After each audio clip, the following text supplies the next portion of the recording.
में पूछा गया है what is known as the tidal mouth of larger river. ठीक है, तो उसे कहते हैं एस्चुरी। ठीक है, एस्चुरी।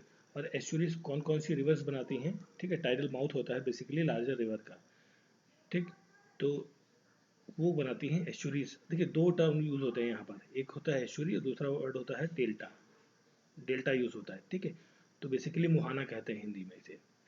तो एस्चुरी कौन कौन सी रिवर्स बनाती हैं ये पहले आपको पता होना चाहिए कि जो रिवर्स आपकी फ्लो हो रही हैं किधर, वेस्ट की तरफ। ठीक है, वेस्ट मतलब अरेबियन सी की तरफ, अरेबियन सी की, अरेबियन अरब की खाड़ी में जो रिवर्स आपकी जाती हैं, गिरती हैं, वो क्या बनाती हैं? एस्चुरीज। और जो रिवर आपकी बे ऑफ बंगाल के अंदर गिरती हैं, ठीक है, वो बनाती हैं डेल्टा। ठीक है, एस्चुरीज की बात करें तो नर्मदा, तापी, साबरमती, ठीक है, ये सारी जो रिवर्स है वो बनाती हैं एस्चुरी। और डेल्टा बनाती है आपकी गंगा, ब्रह्मपुत्र, महानदी, कृष्णा, कावेरी, गोदावरी, ये सारी रिवर जो है आपकी क्या बनाती हैं? डेल्टा। ठीक है, तो ये मेन डिफरेंस दोनों के बीच में आपको पता होना चाहिए। ठीक है, चलिए फिर हम बात करते हैं नेक्स्ट क्वेश्चन की। नेक्स्ट क्वेश्चन है which sport is played on a diamond. ठीक है, डायमंड के ऊपर कौन सा जो स्पोर्ट्स है, ठीक है, डायमंड पैटर्न पर बेसिकली कौन सा स्पोर्ट्स खेला जाता है? वो है आपका बास्केटबॉल, नॉट सॉरी, बेसबॉल। ठीक है, बेसबॉल जो है वो डायमंड प्लेट में खेला जाता है। ठीक है, डायमंड फॉर्मेट में खेला जाता है जिसके अंदर 9 प्लेयर्स होते हैं, 9 प्लेयर्स जो खेलते हैं इसको। ठीक है, और वॉलीबॉल जो है आपका, ये वॉलीबॉल ये आपका रेक्टेंगुलर कोर्ट में खेला जाता है, रेक्टेंगुलर कोर्ट। ठीक है, जो प्लेइंग ग्राउंड है इसका बेसिकली वो रेक्टेंगुलर होता है और इसका जो है वो आपका डायमंड शेप में होता है जिसकी 9 साइड्स होती हैं। 9 प्लेयर्स होते हैं बेसिकली इसके अंदर। ठीक है, और आपका बास्केटबॉल भी आपका रेक्टेंगुलर पिच पे खेला जाता है, ये दोनों सेम पिच पे, रेक्टेंगुलर पिच। और टेनिस भी आपका रेक्टेंगुलर पिच पे खेलने वाला एक गेम है। ठीक है, इनमें से सिर्फ इकलौता गेम ऐसा है बेसबॉल जो आपका डायमंड शेप पिच में खेला जाता है। ठीक है, फिर देखिए नेक्स्ट क्वेश्चन है आपका यहाँ पर शांति स्वरूप भटनागर अवार्ड। ठीक है, ये जो शांति स्वरूप भटनागर अवार्ड है ये किस फील्ड में दिया जाता है? ये दिया जाता है आउटस्टैंडिंग कंट्रीब्यूशन ऑफ साइंस। जो साइंस है, विज्ञान के क्षेत्र में जो आउटस्टैंडिंग काम किया जाता है, काम किया है किसी ने, उसके अंदर ये दिया जाता है। और ये देता कौन है? इसे देता है CSIR। ठीक है, CSIR of council of scientific and industrial research, जिसके अंदर कई सारी ऑर्गेनाइजेशंस आपकी आती है। ये देता है आपका शांति स्वरूप भटनागर अवार्ड। ठीक है, और ये अवार्ड पहली बार शुरू किया गया था 1958 के अंदर। ठीक है, 1958 के अंदर ये पहली बार शुरू किया गया था। ठीक है,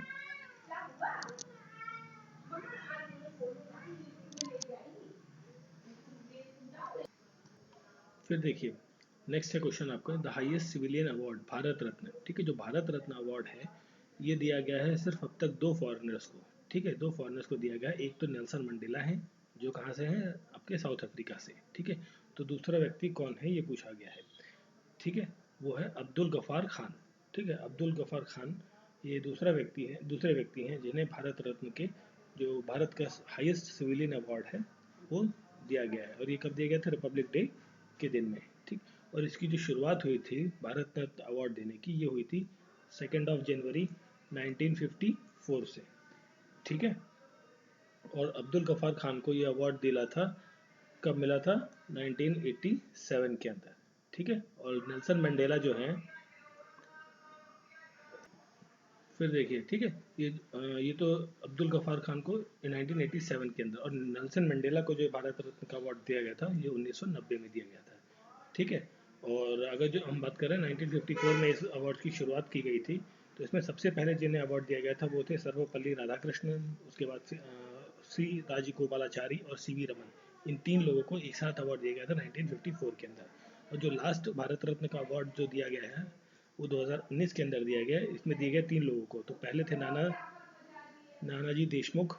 ठीक है, मरणोपरांत इन्हें मिला है। और दूसरे हैं भूपेन हजारिका, इन्हें भी मरणोपरांत यह अवार्ड दिया गया है। और थर्ड जो है वो है प्रणब मुखर्जी, ये भारत के प्रेसिडेंट, ठीक है, रह चुके हैं, प्रेसिडेंट, राष्ट्रपति रह चुके हैं प्रणब मुखर्जी। ठीक है, चलिए फिर देखिए नेक्स्ट क्वेश्चन है जीमोलॉजी। जीमोलॉजी जो है वो किस साइंस के कहता है? जीमोलॉजी कहते हैं जेम स्टोन्स की स्टडी से रिलेटेड जो साइंस है बेसिकली उसे कहते हैं जीमोलॉजी। मेटल्स की स्टडी को क्या कहते हैं? मेटलर्जी, मेटलर्जी, ठीक है, मेटलर्जी। और लिम्नोलॉजी जो कहते हैं वो लेक की स्टडी को कहते हैं लिम्नोलॉजी। और फॉरेस्ट्री कहते हैं जो फॉरेस्ट है उन पर जो स्टडी की जाती है, branch of science which deals with the study of forest, that is called forestry. ठीक है, तो क्वेश्चन का करेक्ट आंसर जेम स्टोन। फिर देखिए नेक्स्ट क्वेश्चन है, what is the name of election victory? ठीक है, election victory where one side wins most of the vote. ठीक है, उस तरीके की इलेक्शन विक्ट्री को क्या कहते हैं जहां पर एक साइड में ज़्यादातर वोट पड़ जाए, ठीक है, उसे कहते हैं लैंडस्लाइड। ठीक है, मतलब देखिए अगर जो मैं इसका बैक साइड एग्जांपल दूं, कल की डेट में था आपका 10th ऑफ मार्च, ठीक है, 2022 का। तो यहाँ पर क्या हुआ कि जो पंजाब स्टेट है आपका, पंजाब के अंदर जो आप पार्टी है, आम आदमी पार्टी, इसने क्या किया? लैंडस्लाइड किया। कि देखिए लैंडस्लाइड कर दिया, क्यों? कि इसने क्या, जितने भी पार्टीज थी, चाहे आपकी कांग्रेस है या शिरोमणि अकाली दल है, भारतीय जनता पार्टी है, या आपकी जो भी अदर पार्टीज है पंजाब के अंदर जिन्होंने इलेक्शन लड़ा, उनमें से टोटल सीट्स कितनी हैं? यहाँ पर 117 सीटें हैं। इलेक्शन मतलब लोकसभा उसके मेंबर ऑफ लेजिस्लेटिव असेंबली की जो सीटें हैं, ठीक है, एमएलए की, वो कितनी है? 117। उसमें से 92 सीट्स पर इसने जीत दर्ज करी। किसने? आम आदमी पार्टी ने। तो क्या किया? रेस्ट ऑफ द पार्टीज के लिए उन्होंने इसने बहुत ही लिमिटेड सीट्स, मतलब सिर्फ 15 सीटों में बाकी चीज़ों को समेट दिया। ठीक है, तो क्या किया? ये लैंडस्लाइड कर दिया, पूरा खत्म कर दिया पूरी अदर पार्टीज को। तो इस तरीके के जो सिस्टम होता है कि वोट परसेंटेज या वोटिंग शेयर जो एक ही पार्टी की तरफ पूरा कंप्लीटली स्विच कर जाए, ऑलमोस्ट पूरा, ठीक है, तो उसको कहते हैं landslide in the political terms. ठीक है, चलिए फिर देखिए नेक्स्ट क्वेश्चन है हमारा ये वाला 58th question, who has been awarded the first lifetime achievement award for his and her contribution in the field of cinema? पहली बार जो लाइफ टाइम अचीवमेंट अवार्ड है वो किसे दिया गया था? वो दिया गया था अशोक कुमार को। ठीक है, जो अशोक कुमार बॉलीवुड अभिनेता थे, उनको ये अवार्ड दिया गया था। और अशोक कुमार को लाइफ टाइम अचीवमेंट अवार्ड तो मिला ही था, साथ में इन्हें संगीत नाटक अकेडमी अवार्ड भी मिला है। वो मिला था 1959 के अंदर। नेशनल फिल्म फेयर अवार्ड भी इन्हें मिला है बेस्ट एक्टर के लिए 1969 के अंदर। और दादा साहेब फाल्के अवार्ड, ठीक है, ये भी फिल्म जगत से दिया गया जाता है अवार्ड, ये भी इन्हें मिला है 1988 के अंदर। ठीक है, और पद्म भूषण के अवार्ड से इन्हें 1999 के अंदर सम्मानित किया गया है। ठीक है, अशोक कुमार को। फिर देखिए नेक्स्ट क्वेश्चन है, ये क्वेश्चन थोड़ा सा मिस गड़बड़ हो गया है, जम्बल्ड हो गया है, बट कोई बात नहीं, मैं इसे समझा देता हूँ है क्या क्वेश्चन। इसमें पूछा गया कि सचिन तेंदुलकर जो हैं, देखिए सचिन तेंदुलकर से रिलेटेड इस पेपर में एक्चुअली कई सारे क्वेश्चन आए थे, 3-4 क्वेश्चन हमें देखने को मिले, क्योंकि इसी टाइम पर सचिन तेंदुलकर ने अपनी रिटायरमेंट अनाउंस की थी 2012 के आसपास में। ठीक है, तो देखिए चलिए पूछा गया कि सचिन तेंदुलकर ने अपना 99th जो सेंचुरी है, 99 सेंचुरी वो किस देश के विरुद्ध बनाई थी? ठीक है, तो वो कंट्री थी साउथ अफ्रीका। ठीक है, साउथ अफ्रीका के विरुद्ध जो है 99 सेंचुरी बनाई सचिन तेंदुलकर ने। और जो बांग्लादेश है, बांग्लादेश के विरुद्ध 100वीं सेंचुरी, 100 सेंचुरी इन्होंने बनाई थी बांग्लादेश के अगेंस्ट में। ठीक है, और जो पहली सेंचुरी इन्होंने बनाई सचिन तेंदुलकर ने, फर्स्ट सेंचुरी, वो बनाई थी पाकिस्तान के अगेंस्ट। ठीक है, ये भी इंपॉर्टेंट चीज़ है, पाकिस्तान के अगेंस्ट आपकी 1989 के अंदर। ठीक है, 1989 के अंदर। और इन्होंने लगभग 463 ओडीआई मैचेस और 200 से के करीब जो है टेस्ट मैचेस खेले हैं। ठीक है, इन्हें अर्जुन अवार्ड मिल चुका है, राजीव गांधी खेल अवार्ड से भी सम्मानित हो चुके हैं, पद्मश्री का भी अवार्ड मिल चुका है, पद्म भूषण भी मिल चुका है, और भारत रत्न, और इन्हें सचिन तेंदुलकर को भारत रत्न का अवार्ड जो है 2014 के अंदर दिया गया था, मिला था इन्हें। ठीक है, उत्कृष्ट काम या खेल के फील्ड में, ठीक है, in the field of sports. फिर देखिए नेक्स्ट क्वेश्चन है, what is the term for the strong wind that blows with 10 kilometre per hour above the earth? Earth surface के ऊपर अगर जो कोई भी हवा चलती है 10 किलोमीटर प्रति घंटे की रफ्तार से अधिक, तो उसे क्या कहते हैं? उसे कहते हैं जेट स्ट्रीम।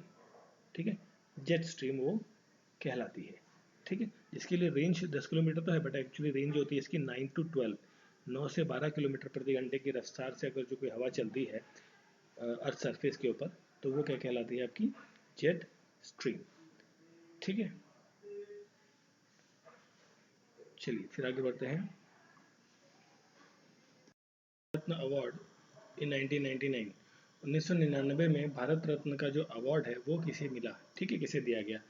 तो इस क्वेश्चन का करेक्ट आंसर है आपका जो 60 नंबर क्वेश्चन है वो है जेपी नारायण। ठीक है, जेपी नारायण जी को 1999 के अंदर जो है भारत रत्न का अवार्ड मिला था। ठीक है, ये बेसिकली ये भारत का सबसे बड़ा सिविलियन अवार्ड है, और इन्हें जो अवार्ड मिला, तो ये बेसिकली भारत रत्न का अवार्ड है, ये कब चालू हुआ था? अभी हमने पिछले क्वेश्चन में बात करी थी, 1954 के अंदर से शुरू हुआ था ये भारत रत्न अवार्ड। ठीक है, और जेपी नारायण को 1999 के अंदर ये भारत रत्न अवार्ड मिला। क्लियर? और इनके साथ में ही 1999 नहीं है, 1990 में मिला था एक्चुअली। ठीक है, तो जेपी नारायण, अमृता सेन को भी भारत रत्न का अवार्ड मिल चुका है। ठीक है, चलिए फिर हम बात करते हैं नेक्स्ट क्वेश्चन की।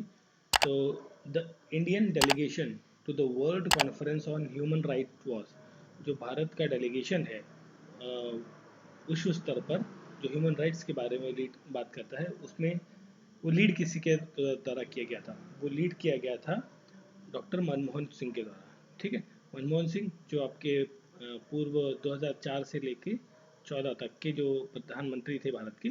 ठीक है, ये वही है। ठीक, डॉक्टर मनमोहन सिंह, इन्होंने जो पहली कॉन्फ्रेंस थी ह्यूमन राइट कमीशन पर, जिसमें भारत के डेलीगेशन का इन्होंने नेतृत्व किया था। ठीक है, और ये जो है कॉन्फ्रेंस एक्चुअली हुई कहाँ थी? हुई थी वियना में। ठीक है, वियना ऑस्ट्रिया के अंदर। ठीक है, 1993 में। ठीक है, उस टाइम पर इन्होंने ये लीड किया था इस कॉन्फ्रेंस को।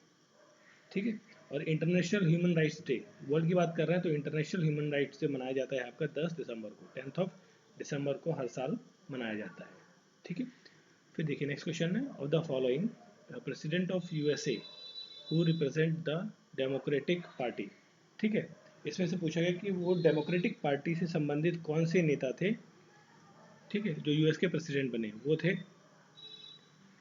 Lyndon B Johnson. जो लिंडन बी जॉनसन है, ये नेता थे जो कि डेमोक्रेटिक पार्टी के नेता थे, जो बेसिकली क्या बने? यूएस के प्रेसिडेंट बने। ठीक है, और इसमें जो रिचर्ड निक्सन है, ये रिपब्लिकन पार्टी के नेता थे, रिपब्लिकन पार्टी से संबंधित है। गेरार्ड फोर्ड, ये भी आपकी रिपब्लिकन पार्टी से है नेता। रोनाल्ड रेगन, ये भी आपकी रिपब्लिकन पार्टी से संबंधित है। देखिए बाकी तीनों नेता जो है रिपब्लिकन पार्टी से हैं। लिंडन बी जॉनसन जो है ये इकलौते नेता हैं इन ऑप्शंस में से जो डेमोक्रेटिक पार्टी से संबंधित हैं। ठीक है, और इसके बाद जो है आपके जो प्रेसिडेंट बने डोनाल्ड ट्रंप। ठीक है, वो भी आपके किस पार्टी से थे? रिपब्लिकन पार्टी से थे। ठीक है, और फिर देखिए नेक्स्ट क्वेश्चन है, which river of India has the greatest volume of water? किस रिवर के अंदर मतलब सबसे ज़्यादा वॉल्यूम ऑफ वाटर देखने को मिलता है? ठीक है, वो देखने को मिलता है ब्रह्मपुत्र रिवर के अंदर। ठीक है, ब्रह्मपुत्र रिवर के अंदर जो है सबसे ज़्यादा आपको वाटर देखने को मिलता है, और ये कहाँ गिरती है? बे ऑफ बंगाल की खाड़ी में गिरती है। और इसकी जो लेंथ की बात करें अगर, जो कितनी बड़ी है ये, इंडिया में तो इतनी बड़ी नहीं है, बट ओवरऑल हम बात करें जहाँ से ओरिजिनेट होती है कैलाश मानसरोवर से, वहाँ से लेकर लगभग ये 2900 किलोमीटर की जो लेंथ है इसकी। ठीक है, गंगा आपकी 2525 किलोमीटर की जो लेंथ है इसकी। ठीक है, ये भी आपकी बे ऑफ बंगाल के अंदर गिरती है।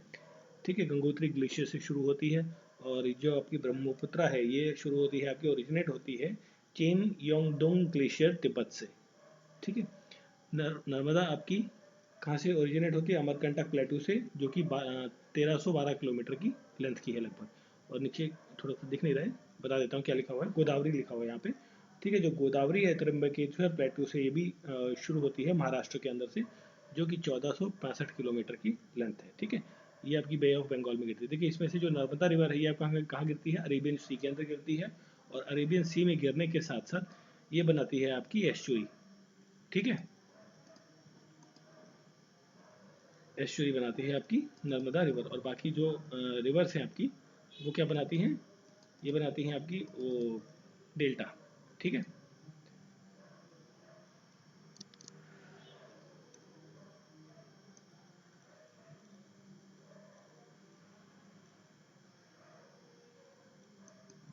फिर देखिए नेक्स्ट क्वेश्चन है, the headquarter of UNESCO. UNESCO के हेडक्वार्टर कहाँ देखने को मिलते हैं? पेरिस के अंदर। पेरिस कहाँ है? फ्रांस के। फ्रांस की कैपिटल है पेरिस। पेरिस में देखने को हेडक्वार्टर्स मिलते हैं यूनेस्को के। ठीक है, और इसकी जो फाउंडेशन रखी गई थी वो 4 नवंबर 1945 के में रखी गई थी, शुरुआत की हुई थी यूनेस्को की। यूनेस्को का फुल फॉर्म होता है United Nation Educational Scientific and Cultural Organization. ठीक है, और इसके अंदर जो है 193 कंट्रीज जो है एज अ मेंबर कंट्रीज हैं। ठीक है, ठीक है। तो 193 मेंबर्स हैं यहाँ के कंट्रीज। बट इसमें एक और इम्पॉर्टेंट फैक्ट है कि इसके अंदर यूएसए, जो आपका यूएसए है, इसराइल है, ठीक है, ये दो कंट्रीज जो हैं ये यूएन की तो मेंबर हैं, बट यूनेस्को जो साइट है, मतलब नॉट साइट, ये ग्रुप है जो यूनेस्को, उसकी मेंबर नहीं है। ठीक है। और इसके साथ में तीन और कंट्रीज के इंपॉर्टेंट नाम है जो है आपके, जैसे फिलिस्तीन है, फिलिस्तीन, न्यू, ठीक है, और कुक आइलैंड्स, ठीक है। तो ये तीन कंट्रीज जो है यूनेस्को की तो मेंबर्स हैं, but these are not the member of UN, United Nation की ये मेंबर्स नहीं है। ठीक है, क्लियर। और इंडिया के अंदर जो है, इन इंडिया, और इंडिया जो है बेसिकली क्या फाउंडर मेंबर्स रहा है, यूनेस्को के फाउंडर्स मेंबर्स में से है इंडिया। और इंडिया के अंदर एट प्रेजेंट जो है 40 यूनेस्को वर्ल्ड हेरिटेज साइट्स देखने को मिलती हैं। ठीक है, चलिए फिर ये नेक्स्ट क्वेश्चन है 63 क्वेश्चन। इसमें पूछा गया है कि besides UK, USA and Germany, Japan, ठीक है, G7 कंट्रीज इंक्लूड, ठीक है, इनके अलावा और G7 कंट्रीज में कौन कौन से कंट्रीज हैं। देखिए एक तो यूएसए, जापान और जर्मनी, यूएसए तो है ही, साथ में इसके होते हैं कनाडा, फ्रांस एंड इटली। ठीक है, तो ये चार और ये तीन, देखिए France, Italy and I think नीचे वाला ऑप्शन है just Canada, France and Italy. देखिए ऑप्शन नंबर डी जो है वो क्या रहेगा, करेक्ट आंसर रहेगा इस पर्टिकुलर क्वेश्चन का। ठीक है, चलिए फिर देखते हैं next question. Which of the following major rivers flow into the Arabian Sea, Arabian Sea के अंदर कौन सी रिवर्स जाती हैं। देखिए ये आपको अब तक रट गया होगा, नर्मदा एंड तापी। ये नर्मदा, तापी और आपकी साबरमती, ठीक है, साबरमती रिवर, ये तीनों रिवर्स जो है अरेबियन सी के अंदर जाती हैं। गंगा, यमुना, कृष्णा, गोदावरी, कावेरी और तुंगभद्रा, ये सारी रिवर्स जो है कहा जाती है बे ऑफ बंगाल के अंदर जाती हैं। ये क्या बनाती हैं, डेल्टा बनाती हैं। और ये जो वेस्ट फ्लोइंग रिवर है जो अरेबियन सी के अंदर जाती हैं, ये क्या बनाती हैं, आपकी एस्चुरी बनाती हैं। ठीक है, चलिए फिर देखते हैं next question. Bhagini Nishi is one of the language spoken in which of the following state. जो भागिनी निशी है ये लैंग्वेज आपकी बोली जाती है कहाँ पर, अरुणाचल प्रदेश के अंदर। ठीक है, अरुणाचल प्रदेश के अंदर, क्लियर। अब हिमाचल प्रदेश की बात करें तो हिमाचल प्रदेश के अंदर, हिमाचल की कैपिटल क्या है, शिमला, और यहाँ पर जो है एक तो हिंदी बोली जाती है, दूसरी पहाड़ी लैंग्वेज बोली जाती है। ठीक है, और इसका जो फाउंडेशन डे है वो आता है 25 जनवरी 1971 के अंदर। ठीक है, अरुणाचल प्रदेश की कैपिटल ईटानगर, और यहाँ पर जो भाषाएं बोली जाती हैं, लैंग्वेजेस बोली जाती हैं, एक तो बंगिनी निशी यही है, होनपा, तागिन, आदि, मेरदू के पेन, आजी, इस तरीके से कई सारी लैंग्वेजेस जो है अरुणाचल प्रदेश के अंदर बोली जाती है। उत्तर प्रदेश की कैपिटल लखनऊ, हिंदी भाषा यहाँ पर बोली जाती है मुख्यतः। और झारखंड, झारखंड की कैपिटल है रांची, और यहाँ पर भी मुख्यतः हिंदी भाषा बोली जाती है।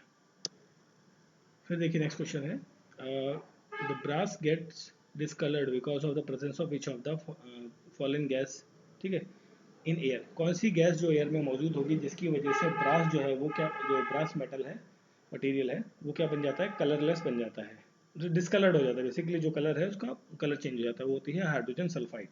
ठीक है, हाइड्रोजन सल्फाइड की वजह से ये कलर देखने को मिलता है। और जो ब्रास है, ठीक है, यहाँ पर जो ब्रास है आपका, ब्रास बनता है आपका बेसिकली अलॉय है किसका, कॉपर प्लस जिंक का। ठीक है, brass is an alloy of copper and zinc. ठीक है, चलिए फिर हम बात करते हैं नेक्स्ट क्वेश्चन, ये आपका सामने पड़ा हुआ है 69th question. Which one of the following, थोड़ा सा मिसिंग है बट मैं आपको एक्सप्लेन कर रहा हूँ। Which one of the following countries honoured lion, honour lion in the political symbol. जो मतलब देखिए जैसे भारत का जो सम्मान है, भारत का सम्मान जो सिविलियन अवार्ड है, भारत रत्न, वो क्या किस पर दिया जाता है, एक जो आपका पीपल का पत्ता होता है उस पर वो उसका उस पर दिया जाता है, उस पर बना हुआ, उसकी आकार का बना हुआ एक सिंबल होता है। ठीक है, तो लायन जो है वो किस देश के पॉलिटिकल का सिंबल है, ठीक है, कंट्री का ऑनर सिंबल है। ठीक, तो ये है आपका नीदरलैंड के अंदर। ठीक है, नीदरलैंड, ये आपका बांग्लादेश लिखा हुआ है। ठीक है, तो ये सिंबल है नीदरलैंड के अंदर, क्लियर। लायन सिंबल आपको नीदरलैंड के अंदर देखने को मिलता है। बांग्लादेश के अंदर आपको दिखता है वाटर लिली, वाटर लिली। ठीक है, और साउथ कोरिया के अंदर जो सिंबल है टीगुक, टीगुक नाम का एक चीज़ है, वो आपको यहाँ पर देखने को मिलता है साउथ कोरिया के अंदर। और रशिया के अंदर देखने को मिलता है double headed eagle, double headed eagle. ठीक है, वो यहाँ पर जो अवार्ड होता है उसके अंदर ये सिंबल देखने को मिलता है। ठीक है, क्लियर। और नेशनल एनिमल के बारे में थोड़ा सा जान लेते हैं। देखिए ये सब जो है नेशनल एनिमल है। देखिए लायन जो है नीदरलैंड का नेशनल एनिमल है, रॉयल बंगाल टाइगर जो है वो बांग्लादेश का नेशनल एनिमल है, साउथ कोरिया का जो नेशनल एनिमल है वो है साइबेरियन टाइगर, ठीक है, साइबेरियन टाइगर। और रशिया का है यूरेशियन ब्राउन बियर, जो कि है रशिया का आपका नेशनल एनिमल।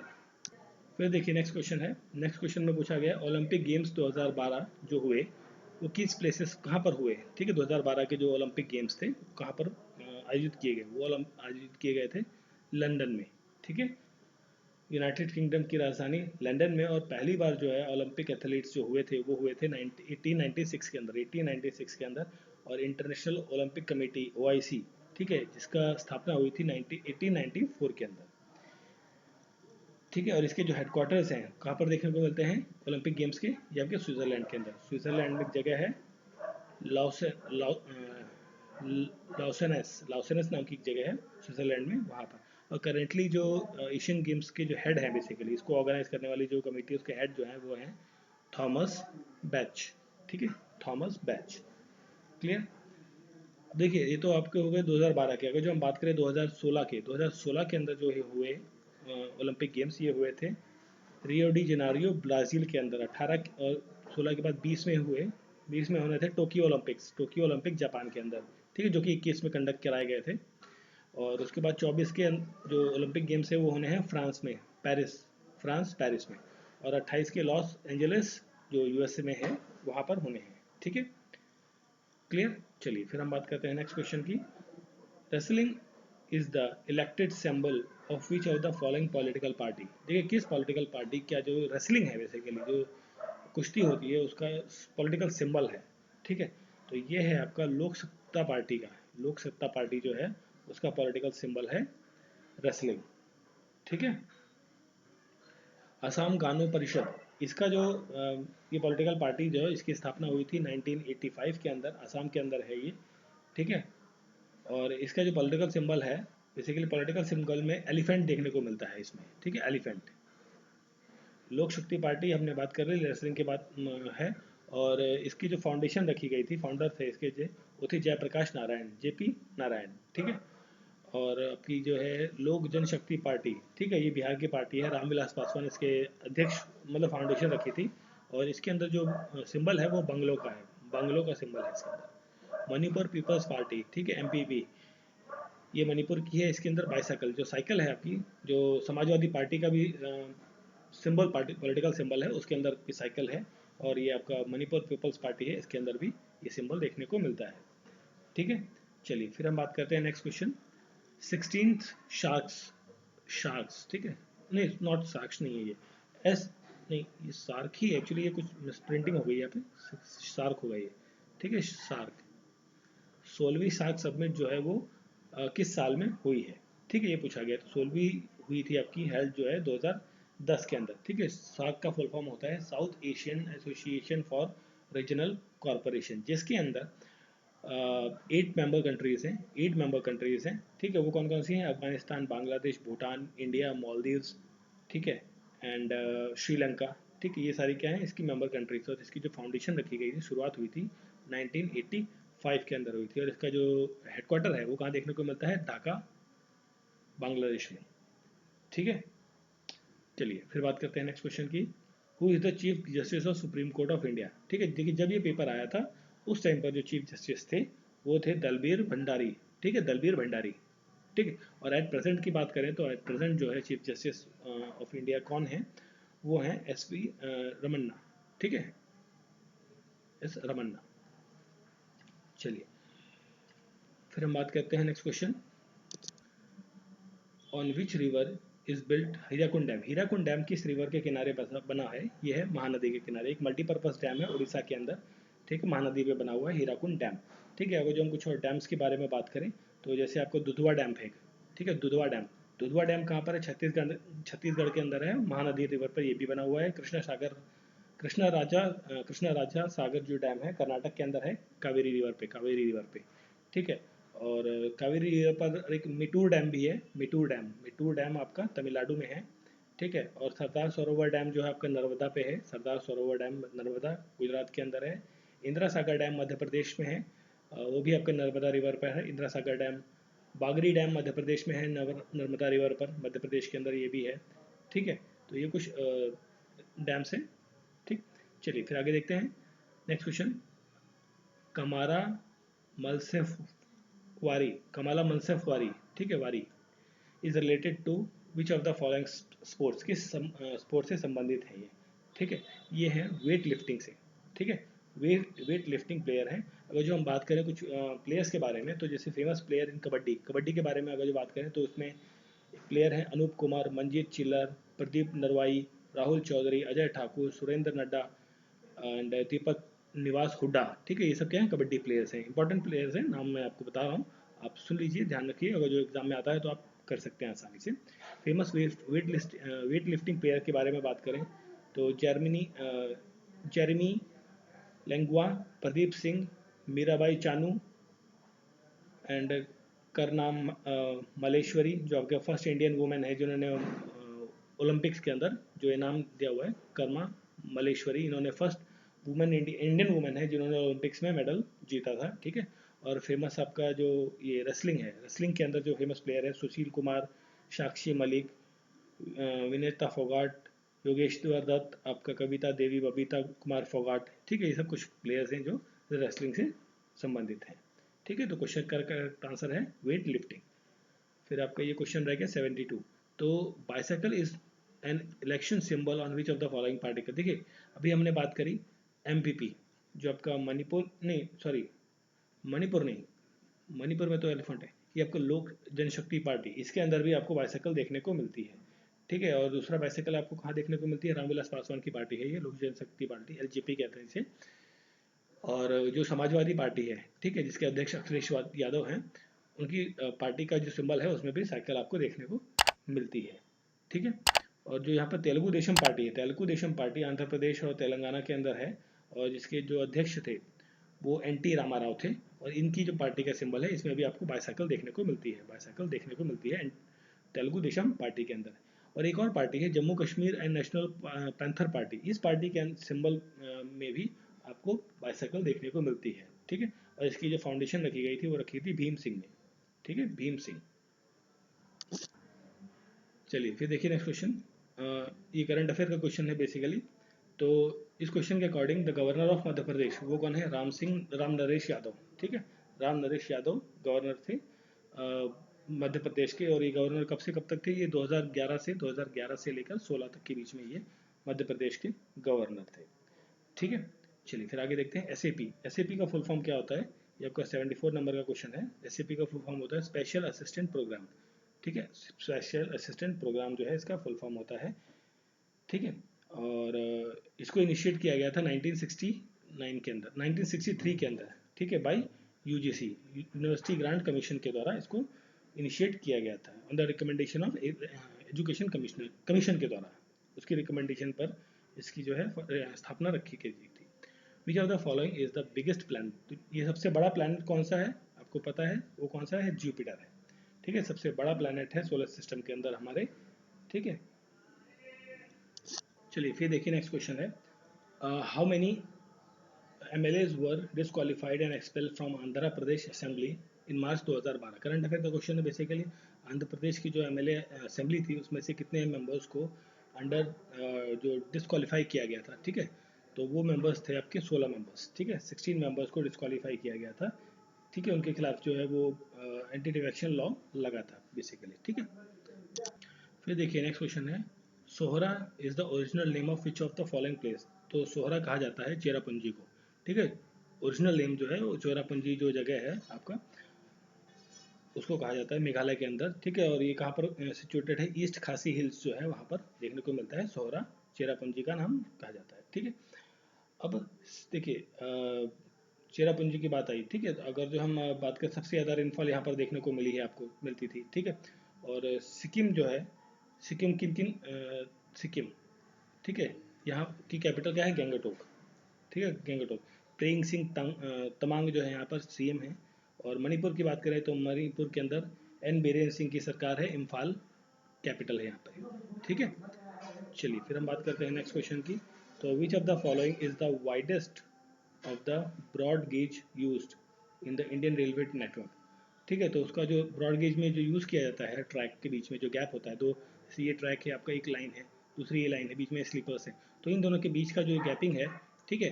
जो इंडियन ब्रॉड गेज है वो उसकी डिस्टेंस कितनी है, वो 1676 mm, ठीक है। अगर इसको मीटर में करें 1.676 मीटर के की ये बेसिकली आपको लेंथ देखने को मिलती है, ठीक है। ये तो आपका ब्रॉड गेज हो गया। अगर जो हम बात करें इसके साथ में स्टैंडर्ड गेज जो होता है, उसकी जो मेजरमेंट थी, लेंथ थी, गैपिंग, वो थी स्टैंडर्ड गेज की 1435 mm की, ठीक है। स्टैंडर्ड के बाद मीटर गेज जो आता था, मीटर गेज की जो विड्थ थी ये 100 mm की थी, 1000 mm की, ठीक है। और फिर आपका इससे पहले एक और था नैरो गेज। तो नैरो गेज के अंदर ये जो विड्थ थी ये आपका थोड़ा सा वेरिएट थी कई कई जगह पे।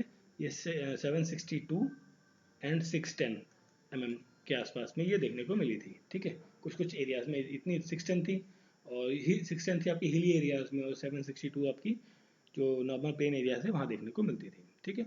फिर हम बात करें नेक्स्ट क्वेश्चन की, 86 नंबर क्वेश्चन है आपका, हॉजिलो पोचिटी, ठीक है, ये जो प्लेस है, and Phoebe Apollo were the gods of, ठीक है, ये क्या है, both the gods of, basically ये जो नाम दिए गए हैं ये गॉड्स किसके हैं, किस गॉड के नाम हैं, ये हैं सन, जो सन देवता हैं उनका नाम दिया गया है ये, ठीक है।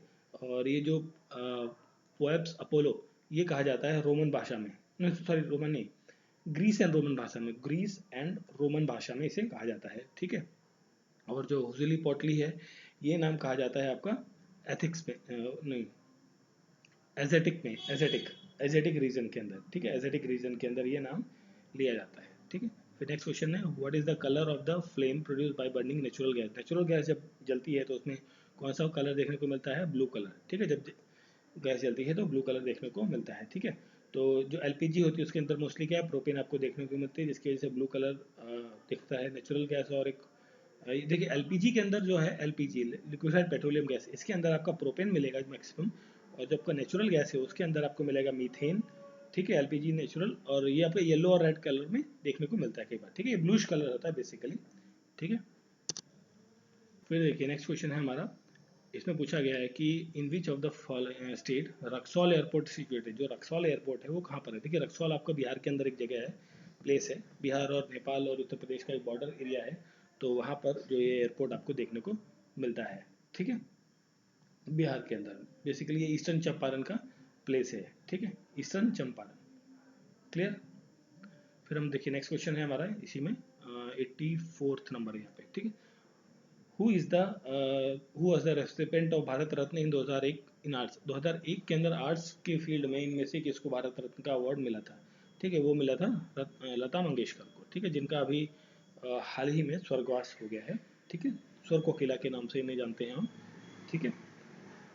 फिर देखिए नेक्स्ट क्वेश्चन है आपका 88 नंबर क्वेश्चन। तो इसमें पूछा गया कि what type of energy radiates from hot object and can be seen by on camera, ठीक है। कैमरा में हमें वो किस फॉर्म में लाइट या एनर्जी हमें देखने को मिलती है, वो होती है आपकी इंफ्रारेड रेडिएशन के फॉर्मेट में, ठीक है, इंफ्रारेड रेडिएशन के फॉर्म में, ठीक है। चलिए फिर देखिए नेक्स्ट क्वेश्चन है हमारा, the obscuring of the sun by the moon is called as, ठीक है, इसे कहते हैं सोलर इक्लिप्स। मतलब कि जो सन को छुपा लेता है मून, मतलब जिसे कहते हैं ना चंद्र ने ग्रहण लगा दिया, तो उसे कहते हैं सोलर इक्लिप्स, ठीक है। चलिए चलिए फिर देखिए नेक्स्ट क्वेश्चन, काफ़ी ज़्यादा ये खचर पचर हो गया इसके अंदर, कोई बात नहीं, इसको हम नेग्लेक्ट करते हैं, बट हम समझ लेते हैं क्या पूछा गया था। इसमें था study of caves, study of caves के बारे में पूछा गया है कि स्टडी ऑफ केव्स को क्या कहा जाता है, ठीक है, वो कहा जाता है, देखिए आंसर भी उसने खचर पचर कर दिया है तो इसे कहते हैं स्पीलियो स्पीलियोलॉजी, ठीक है, केव्स की स्टडी को कहा जाता है स्पीलियोलॉजी, ठीक है, आपको ध्यान रखना है, speleology is the scientific study of caves and cave system, ठीक है। और ये आपका कैंपेनोलॉजी जो है, यहाँ पर जो वर्ड है कैंपेनोलॉजी ये होता है आपका जो स्टडी ऑफ बेल्स हैं, घंटियों की स्टडी को कहते हैं, ठीक है। और ओशियनोलॉजी किसे कहते हैं, ओशियनोलॉजी जो ओशन की स्टडी विद ऑल रिस्पेक्ट्स में हम जो करते हैं उसके लिए कहा जाता है ओशियनोलॉजी। यहाँ पर क्वेश्चन है विच of the following is the hardest, इनमें से सबसे हार्डेस्ट मटेरियल कौन सा है। देखिए ये तो आपको पता ही है, रटा हुआ है, ये सबसे जहाँ डायमंड आ जाए, डायमंड से ज़्यादा हार्ड कुछ नहीं होता, सबसे हाईएस्ट मटेरियल आपका डायमंड है, ठीक है। चलिए फिर देखिए नेक्स्ट क्वेश्चन है, which line on the metrological map connects points of the same atmospheric pressure, ठीक है, वो होती है आपकी आइसोबार, ठीक है। आइसोबार जो है एटमॉस्फेरिक में, आइसोबार क्या करती है, इक्वल लाइंस ऑफ प्रेशर को क्या करती है, कनेक्ट करती है मेट्रोलॉजिकल मैप के अंदर, ठीक है। और मिली बार जो है आपका यहाँ पर जो मिली बार है, ठीक है, ये आपका स्मॉलेस्ट यूनिट है, ठीक है, प्रेशर का, एटमॉस्फेरिक प्रेशर का स्मॉलेस्ट यूनिट है। 1 मिली बार इक्वल्स टू होता है आपका 0.001 बार के बराबर होता है, ठीक है। और मिलीग्राम की बात करें तो मिलीग्राम भी 1 मिलीग्राम जो है वो 10⁻⁻⁶ kg के बराबर होता है, ठीक है, क्लियर। चलिए फिर आगे देखते हैं 92 question. Which of the following cities is the nearest to the equator, equator के सबसे नियरेस्ट जो सिटी है वो है न्यूयॉर्क। न्यूयॉर्क, न्यूयॉर्क कहाँ पे है, यूएसए के अंदर है, ठीक है, यूएसए के अंदर है ये, ठीक। और ये फिर हम बात करें कीव, कीव जो है, कीव आपने नाम आज की डेट में काफ़ी सुना होगा, ये जो जिसको नहीं पता होगा उसको भी पता हो गया आजकल। ये जो यूक्रेन है, यूक्रेन की कैपिटल है कीव। यूक्रेन और रशिया के बीच में जो है लड़ाई चल रही है, तो कीव का नाम काफ़ी ज़्यादा आजकल न्यूज़ में आता है, ठीक है। फिर देखिए विशाखा एक्सप्रेस रन्स बिटवीन, तो विशाखा एक्सप्रेस जो है ये ट्रेन है, ये बेसिकली रन करती है भुवनेश्वर एंड सिकंदराबाद के बीच में, ठीक है। उड़ीसा और सिकंदराबाद जो आपका इधर आंध्र प्रदेश के अंदर है, तेलंगाना आंध्र प्रदेश, वहाँ पर आपको इन दोनों के बीच में ये रन करती है सिकंदराबाद जंक्शन के अंदर। और ये आती है basically south central railway zone के अंदर, जिसका हेडक्वार्टर सिकंदराबाद में है, ठीक है। फिर देखिए नेक्स्ट क्वेश्चन है, the term no ball is related to, देखिए नो बॉल जो बोला जाता है वो कहाँ बोला जाता है, क्रिकेट में बोला जाता है ना, कहीं और बोला जाता है, सभी को पता होगा क्रिकेट के अंदर नो बॉल टर्म जो है वो यूज़ किया जाता है, ठीक है। तो अगर जो हम बात कर रहे हैं नो बॉल की, तो जस्ट मिनट, हाँ जी, ठीक है। देखिए नो बॉल तो आपने बात कर ली कहाँ पर, क्रिकेट में, ठीक है, नो बॉल आप यूज़ करते हैं क्रिकेट के अंदर।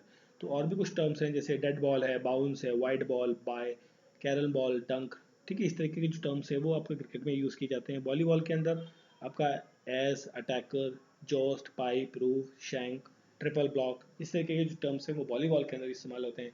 फुटबॉल के अंदर dribble, exact, free throw, set shot, chest pass, lay up, slam dunk, इस तरीके के जो वर्ड्स हैं आपके बेसबॉल, बास्केटबॉल के अंदर। और फुटबॉल के अंदर जो dribble, throw in, bicycle kick या dummy run, penalty, toe poke या विंगर, इस तरीके के जो टर्म्स हैं वो आपके यहाँ पर यूज़ किए जाते हैं फुटबॉल के अंदर, ठीक है।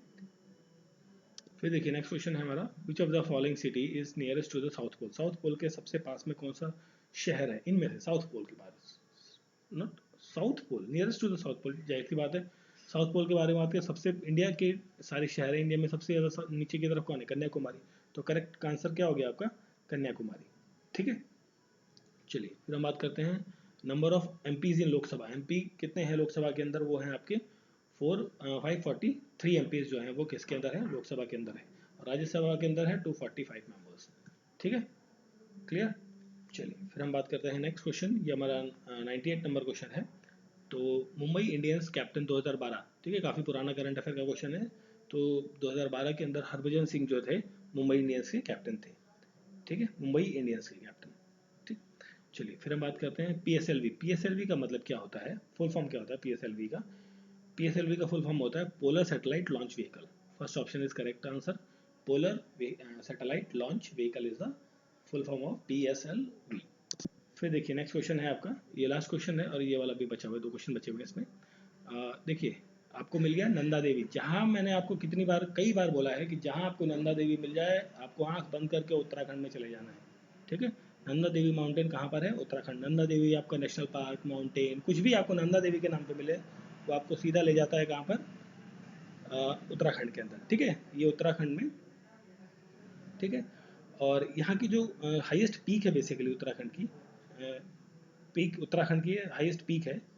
और यहाँ पर हम राजस्थान की बात करें तो राजस्थान की जो हाईएस्ट पीक है वो है गुरु शिखर, इंपॉर्टेंट क्वेश्चन है, कई बार एग्जाम में आया हुआ है, गुरु शिखर, ठीक है, गुरु शिखर, जिसकी हाइट बेसिकली अरावली रेंज में देखने को मिलता है, उसकी हाइट 1722 मीटर की है। उत्तर प्रदेश के अंदर जो है बेसिकली कोई ऐसा हाईएस्ट पीक नहीं है, माउंटेन्स नहीं है, एक्चुअली प्लेन नहीं रहा है, बट सम एरिया में थोड़ा सा माउंटेनियस रीजन भी है, जैसे शिवालिक हिल्स हैं यहाँ पर देखने को मिलते हैं। और वहाँ पर जो एमसॉट पीक है, एमसॉट पीक, ठीक है, वो सबसे ज़्यादा हाईएस्ट पीक है, 957 मीटर की ऊंचाई पर है। और ये तो उत्तर प्रदेश हो गया। उत्तराखंड और उत्तरांचल दोनों एक ही नाम है, सेम नेम है, ठीक है। और एक और स्टेट है आपका एमपी, मध्य प्रदेश, मध्य प्रदेश के अंदर जो एक जगह है धूपगढ़, धूपगढ़, धूप सॉरी धूपगढ़ जो है, धूपगढ़ जो है ये यहाँ पर सबसे ऊंची पीक है बेसिकली, ठीक है। ये सतपुरा की जो पहाड़ियाँ हैं वहाँ पर देखने को मिलती है और इसकी ऊंचाई जो है लगभग 1350 मीटर की है, ठीक है। और फिर हमारा जो लास्ट क्वेश्चन बचता है, who among the following prime minister among the Andhra Pradesh, Andhra Pradesh से वो कौन से नेता हैं जो प्राइम मिनिस्टर बने, ठीक है। वो कौन है, वो है पीवी नरसिम्हा राव। पीवी नरसिम्हा राव जो है वो आंध्र प्रदेश से हैं और ये आपके प्राइम मिनिस्टर बने थे, ठीक है, पीवी नरसिम्हा राव। अगर जो हम बात करें, लाल बहादुर शास्त्री का नाम लिखा हुआ है यहाँ पे, थोड़ा पिछड़ पिछड़ हो गया है। लाल बहादुर शास्त्री जो है ये 1964 से लेके 66 के बीच में भारत के प्रधानमंत्री रहे हैं और ये उत्तर प्रदेश से हैं। और जनजीवन जय जवान जय किसान का जो नारा है वो इन्हीं के द्वारा दिया गया है, ठीक है। मोरारजी देसाई भी आपके ये चौथे प्राइम मिनिस्टर थे, फोर्थ प्राइम मिनिस्टर थे ये आपके। और ये जो आपके लाल बहादुर शास्त्री ये सेकंड नंबर के प्राइम मिनिस्टर थे, ठीक है। इनसे पहले जो थे वो जवाहरलाल नेहरू थे, वो कंटिन्यूसली 64 तक वो चलते आए, ठीक है, आफ्टर द इंडिपेंडेंस, ठीक है। और मोरारजी देसाई जो है ये आपके चौथे नंबर के प्राइम मिनिस्टर हैं, 1977 से लेकर 79 के बीच में, ठीक है, 3 साल तक लगभग रहे थे ये, ठीक है। और ये सबसे ज़्यादा ओल्डेस्ट प्राइम मिनिस्टर थे इंडिया के, मतलब जो एज वाइज सबसे ओल्डेस्ट प्राइम मिनिस्टर थे मोरारजी देसाई।